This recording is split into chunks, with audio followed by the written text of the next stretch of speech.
Yeah, I guess you're taking Steve's place, huh? All right. What's up, mate? How are you? I'm all right. You lose weight? A little bit. You're like a different man. Oh, I hear. He's still the same man. No, it's- exactly. Nobody ever changes. Exactly. How's your back? Better. Not perfect, but better. You know, I'm starting to hit golf balls again, and How's that? you know, so that's good, right? It's a step in the right direction. I got my Yeah. story. What's that? You're hitting golf balls again. Yeah. It's something, right? What's go been ahead, your general impression so far, Steve? Yeah, I just got here today, and you know, I feel like there's a different energy here this year than last year. I don't know what it is. It just feels really optimistic. A lot of new faces, and so I'm kind of, you know, I'm really excited by this team. I'm excited by the energy I see, and we'll see what happens. When you look at not just the new players, but pretty much an entirely new coaching staff, is there a process in making that work quickly by the time you get to the opening? No. Yeah, I mean, listen, I'm not, you know, in the weeds like that, and that's David's job and the team's job. But, you know, these are professionals. They've been in other clubs. They know the drill. And, you know, sometimes it's good to get different points of view, new energy, new thoughts, and new ways of doing things. And so I look at this as a positive.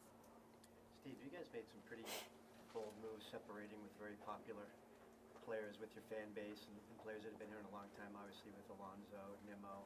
Sure. Diaz was a different kind of decision. How tough was that? Do you Yeah. consider that being a problem moving forward? Do you think it's a good thing? Yeah. How do you view of what you guys did? Well, listen, I mean, you know, I've said this the other day. These are players that I sort of grew up in my ownership with and got to know personally. And so, you know, from a personal standpoint, it's, you know, it's tough to say goodbye. But, you know, one door closes, another one opens.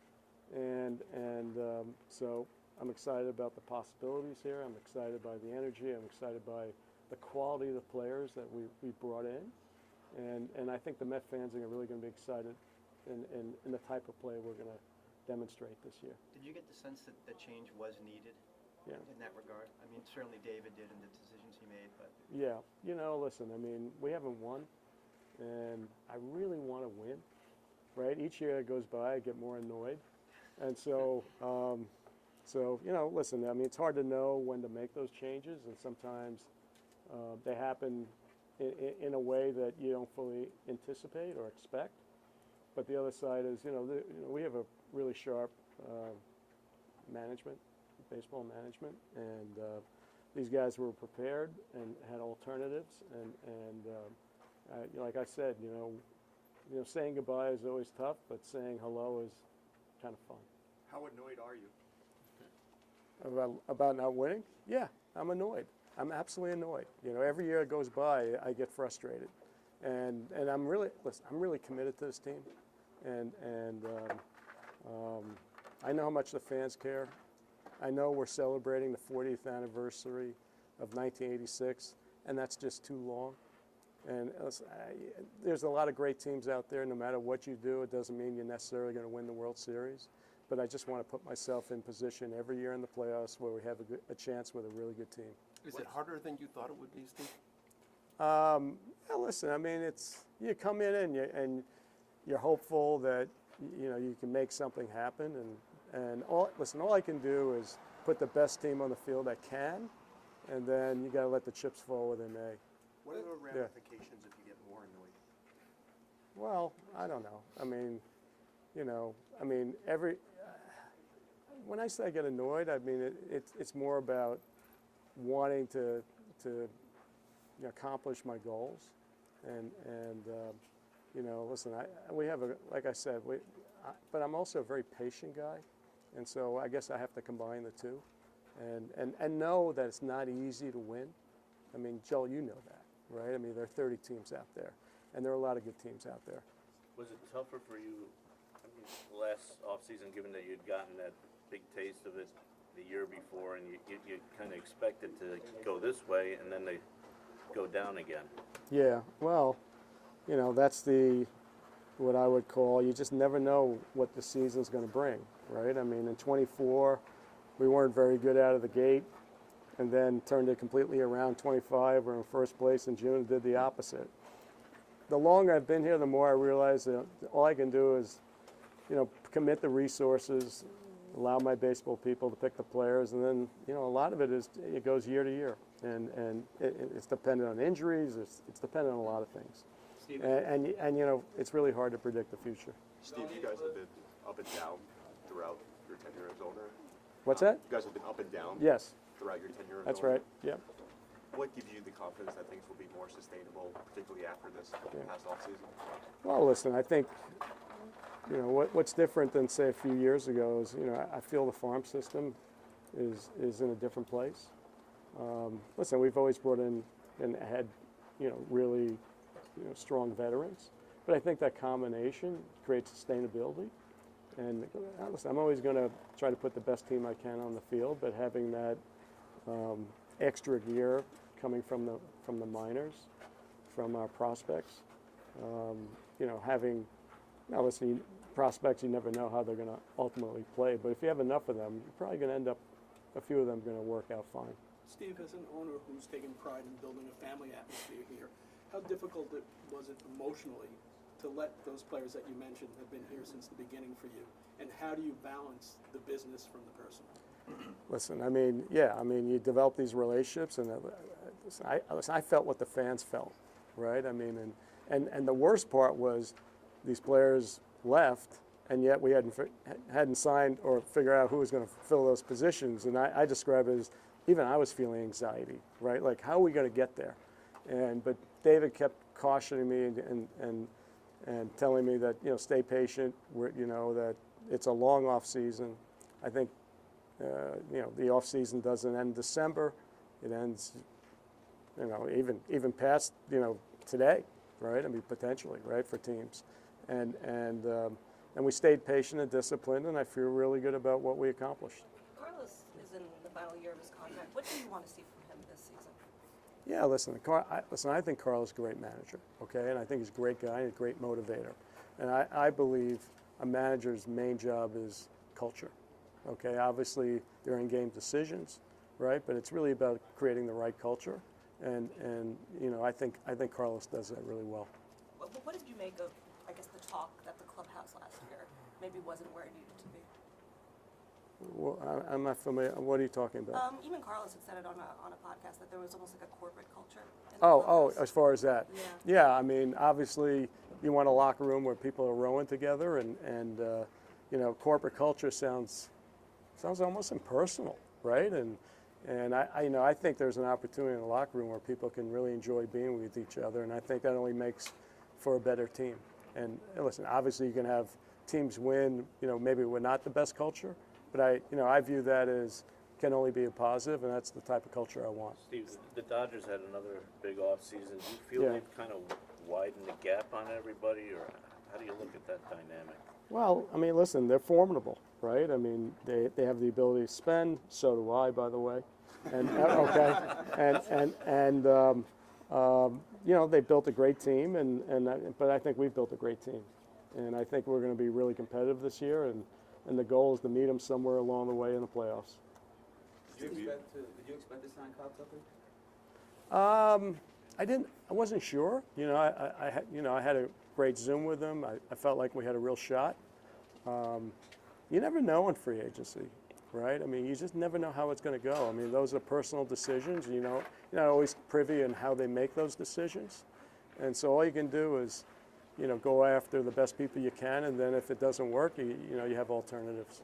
You guys quickly pivoted afterwards to Bo. What was that process like, those 12, 16 hours? Well, the way I describe it is, when the news came down in Kyle, literally the body was still warm, and we were getting calls from agents. Okay, literally 5 minutes later, I was like, the body's still warm here. Okay, so I actually went to bed annoyed. Right, like it's like we didn't get him. It was like, and then but the agent for Bo had called us right after, and discussion started. You never know how they're going to go, and they move really quickly. Has those discussions been happening along the way, or did they just happen after Kyle's son with the Dodgers. No, I mean, those are the preparations that our front office does, right? I describe it as throwing a lot of lines in the sea and see what catches. And you know, you have plan A, you have plan B, and plan C.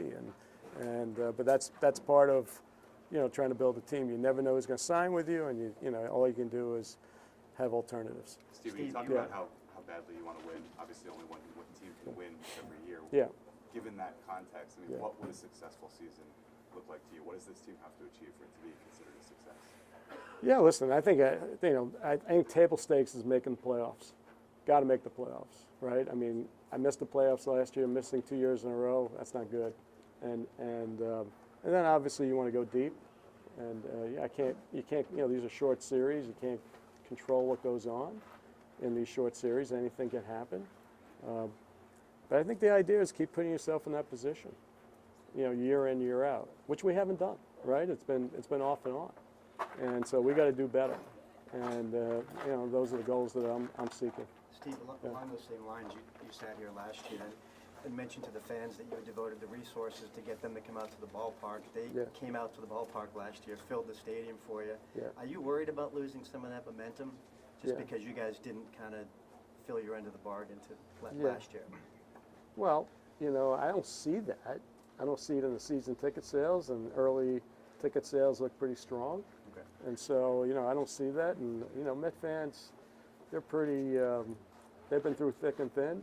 And I think we're going to provide a great team for them to watch this year. So I think they're going to be pretty excited about the type of ball we're going to play. Does it feel like there's a window you have to capitalize on this season with given the potential for a lockout next season or at the end of the year? How that's going to go, but I'm focused on 26. And we're in spring training. We've got 162 games to play, kind of a marathon. And so it's hard to even look past that. And so I'm excited for 26, and I'm excited for what these guys are going to accomplish. Steve, you said with Howie Rose that you found that Diaz negotiations perplexing. Is there anything you wanted to see done differently on your side of it? Well, you know, listen, you can always learn from, you know, you always want to assess, you know, if something didn't happen the way you want it to happen.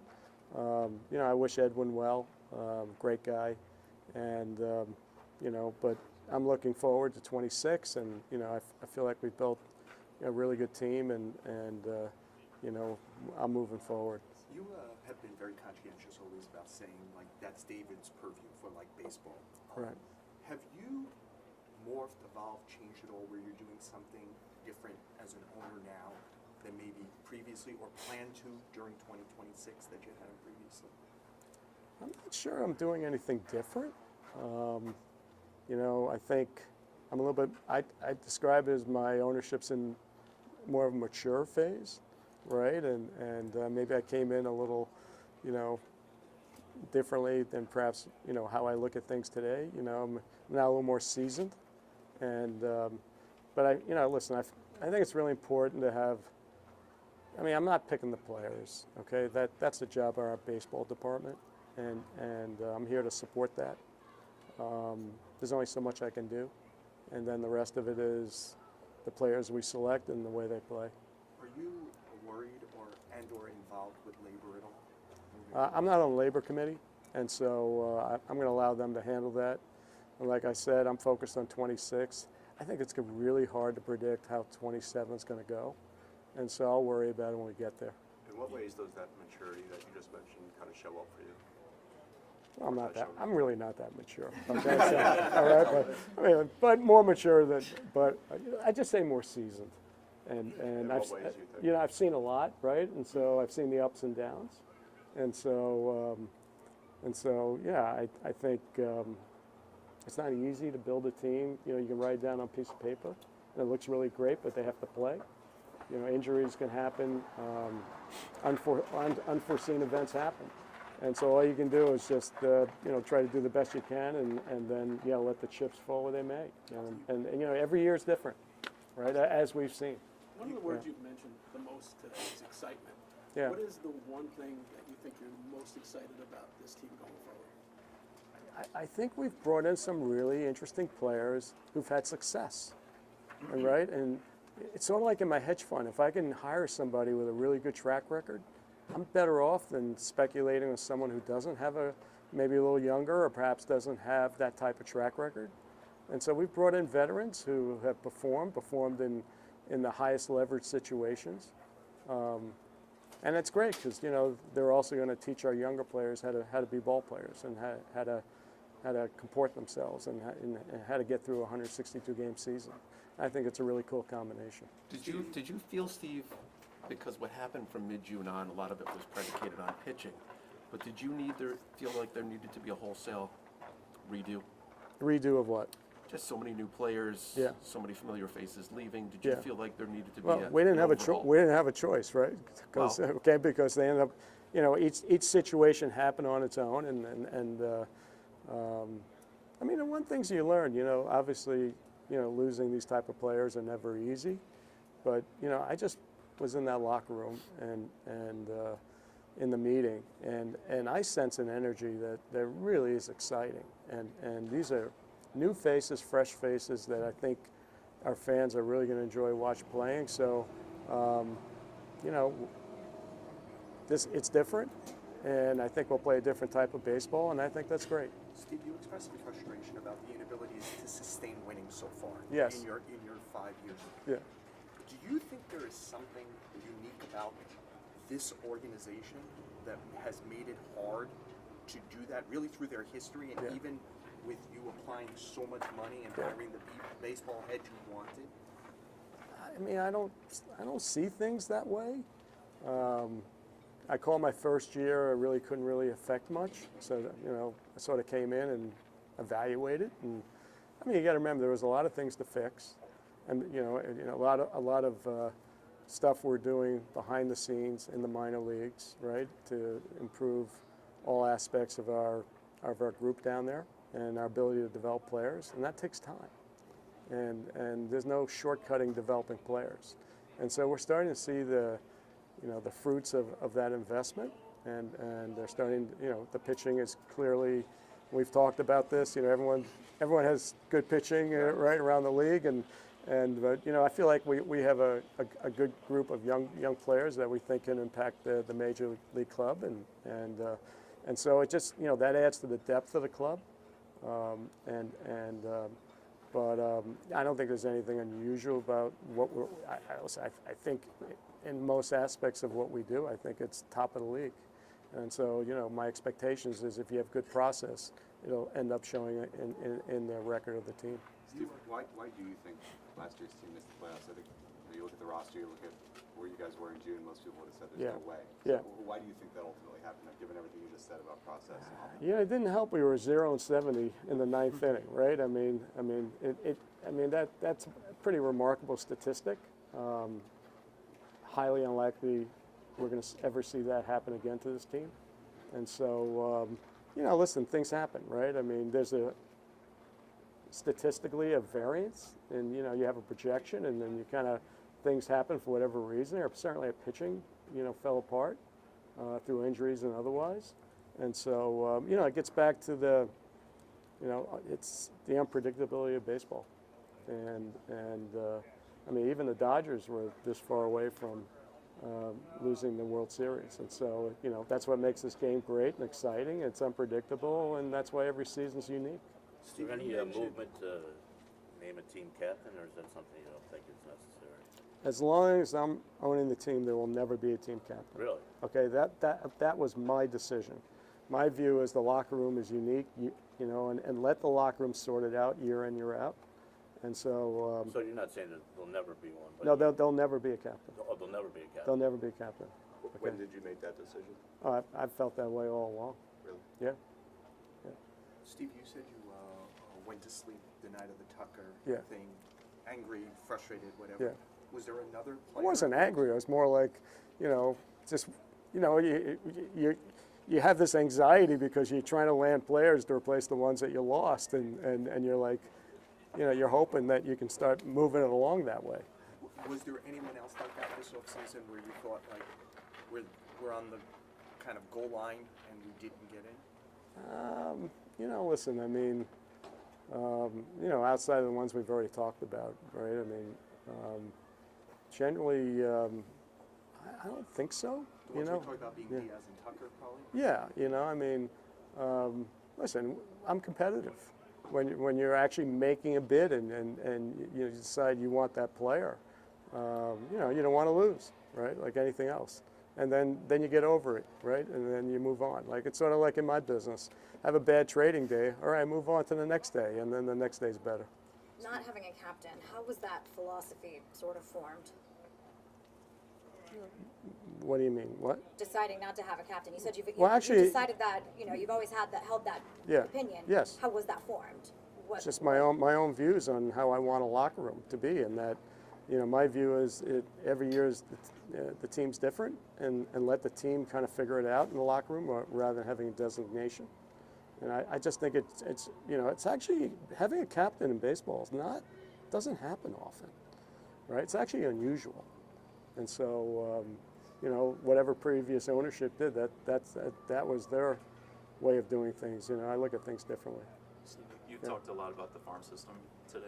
I'm just wondering how closely you'll be paying attention to Carson Bench this spring, and you know. Well, what are your listen, impressions of I him? mean, obviously, you know, that there's a great deal of expectation with Carson, and got to give him a break, right? I mean, he hasn't played a lot in AAA yet, and so hard to know how that's going to go. And but you know, he certainly has performed in a way that would make you pretty excited about the possibilities. Steve, you mentioned we have no idea what's going to happen next year in 2027. Yeah. Any decisions, the possibility of a lockout, a cap, did that inform any of the decisions you guys made and how you guys handled free agents, what you offered, negotiations, anything like that? Yeah, I don't think the cap had really much to do with it. I mean, you know, obviously, you know, I think more of the focus was on trying to create flexibility, short-term, intermediate term, and long-term. One of the advantages you had, as you mentioned, you will spend too. Yeah. Would you like there not to be a cap then? You know, I'm going to do whatever the owners. I think, you know, obviously I'm listening to all the arguments, and but I've always been a league first owner, and so I'm listening to all the sides, and I haven't made up my mind yet. But you know, I mean, we'll see where it goes, but sometimes I put the league's interest above my own interest. Steve, you mentioned bringing in guys who are performing in high leverage situations. You know, some of you guys have really good numbers, runners, scoring position guys you brought in, like Bichette, that type of thing. Was that a big factor in what you wanted to do? I missed the first part. The guys who performed in runners in scoring position, Bichette has those big numbers in those areas. Listen, it's always better to have players that performed and are clutch than players that, you know, I mean, I guess. And so, I mean, he's a great ball player, right? I mean, you know, you know, sort of, he's not a home run guy, right? But I think he led the league in doubles last year, or I think he had 44 doubles. And so, you know, doubles score runs too. And so, you know, having those type of players and, you know, who have performed under pressure is usually a pretty good sign. All right. All right, everybody. Thanks, Steve. All right, good to see everybody. Yep.